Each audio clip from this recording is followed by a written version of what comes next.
Penguin Random House Audio presents These Strange New Minds, How AI Learned to Talk and What It Means, by Christopher Summerfield. Read for you by Rufus Wright. To my father, who loves building robots. Introduction.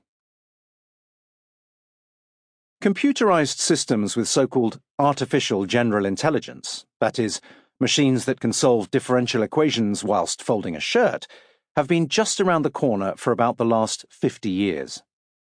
In 1970, Life magazine conducted an interview with an AI researcher called Marvin Minsky. In the world of computer science, Minsky is a legend. 1 year earlier, he had won the Turing Prize, which is the closest the field has to a Nobel. The year before that, in 1968, he had received an even more auspicious accolade. The director Stanley Kubrick, at the time the most sought-after dinner guest in Hollywood, had just finished directing his magnum opus 2001: A Space Odyssey, and had named one of the fictional astronauts, Victor Kaminsky, in his honor. Asked about the future of AI, Minsky prophesied, "In from 3 to 8 years, we will have a machine with the general intelligence of an average human being. I mean, a machine that will be able to read Shakespeare, grease a car, play office politics, tell a joke, have a fight." Fast forward to 2021. The AI research company OpenAI had just developed a language model, GPT-3, that was able to reply to just about any query with plausible human-like text. The company's co-founder, Sam Altman, was interviewed on the award-winning New York Times podcast, The Ezra Klein Show. Buoyed beyond even his habitual techno-utopianism by GPT-3's astonishing success, Altman predicted, "In 10 years, I think we will have basically chatbots that work for an expert in any domain you'd like. So you will be able to ask an expert doctor, an expert teacher, an expert lawyer, whatever you need, and have those systems go accomplish things for you." Minsky was wrong. In 1978, his most pessimistic estimate for the arrival of general intelligence, we did not have anything even close to human-like AI. That was the year Douglas Adams released his classic BBC radio comedy, The Hitchhiker's Guide to the Galaxy, in which the guide, an unrepentantly sardonic commentator on the universe, witheringly observes that late 20th century Earthlings are so technologically backward that they still think that digital watches are a pretty neat idea. The 1980s heaved into view without any of the computerized thespians or robotic automechanics of which Minsky had dreamed.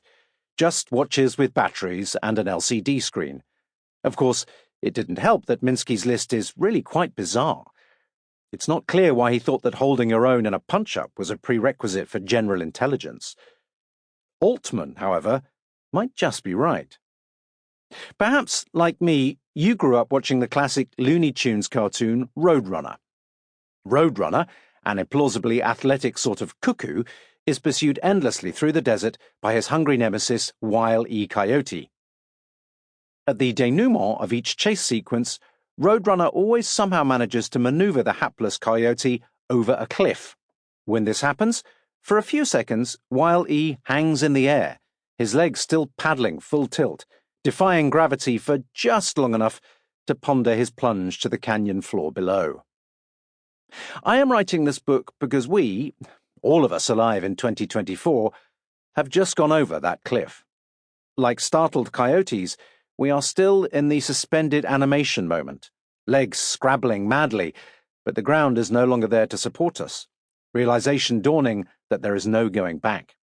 Whatever comes next is going to happen very fast and may well be out of our control, and unless we are very lucky, it could end with a seismic crash. The safe ground we have left behind is a world where humans alone generate knowledge.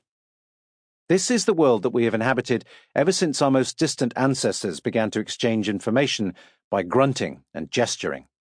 The human story has been shaped by innovations that have permitted knowledge to be traded more seamlessly, more widely, and in ever greater volumes. First, some hundreds of thousands of years ago, came the ability to structure words into sentences, allowing us to express an infinity of meanings by speaking aloud. Writing first emerged about 5,000 years ago as scratches on clay tablets that kept track of taxes and debts, but it rapidly evolved into a sophisticated tool for corresponding with people far away in both space and time, abroad and in posterity. By the 15th century, the printing press had come clattering into existence, kickstarting the mass dissemination of ideas. The Internet, wired up in the last 30 years, has made a large fraction of all human knowledge discoverable by anyone with the patience to click through a galaxy of half-truths, vitriol, and indecipherable memes. In this simpler, bygone world, human understanding advanced as people read, listened, and observed, and conveyed their insights to others with the tongue, pen, or keyboard. In this more innocent world, humans were the sole guardians of everything that is known. But, quite incredibly, this world is passing into history at this very moment. The new world into which we are about to plunge is one in which AI systems have been appointed custodians of almost all human knowledge, and are equipped with the ability to reason about it in ways that resemble human thinking. This means that we have built AI systems potentially capable of generating new theories, discovering new ideas, and displaying forms of creativity that were previously the exclusive domain of people.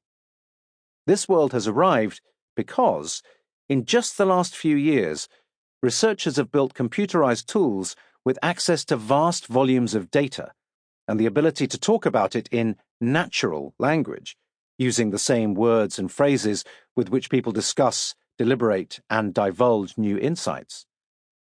This remarkable innovation, machines with language, is powering a technological revolution that will transform our future.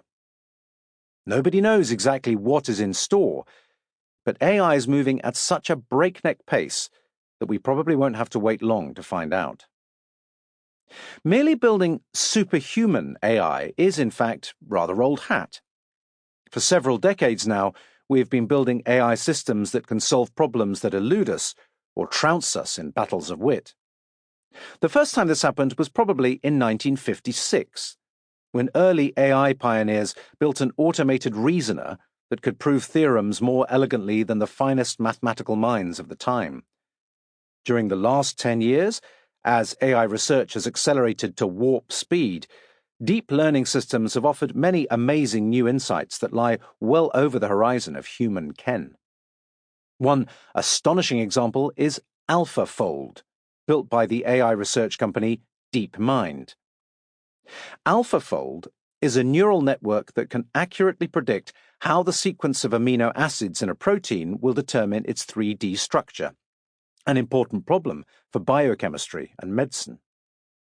For decades, legions of top human scientists had inched painstakingly forwards, gradually improving their predictions by conducting wet lab experiments to verify or falsify mathematical models of protein structure. Every year, they swapped notes in an annual competition. In 2020, AlphaFold swooped in and blew the experts out of the water, making on average only an 8% error in prediction. The nearest competitor was closer to 50% error. The protein folding problem is now widely considered to be solved. In 2016, another AI system built by DeepMind, AlphaGo, faced off against the human champion at the ancient board game Go and won by inventing a groundbreaking new style of play. Playing against Lee Sedol, the most storied player of the modern era, it came up with a maneuver, the famous Move 37, so radical that Go commentators around the world were certain that it had blown a fuse. But the move led to a decisive victory for AlphaGo and alerted humans to a whole new dimension of the game that nobody had grasped until that moment, despite experts poring over the mechanics of play for thousands of years. So AI systems that can help us discover how the world works have been around for a while. However, each of these AI systems, whilst undoubtedly impressive, has mastered just a single ability: to rearrange equations, or Go pieces, or a string of amino acids. They are narrow forms. Sample complete. Ready to continue?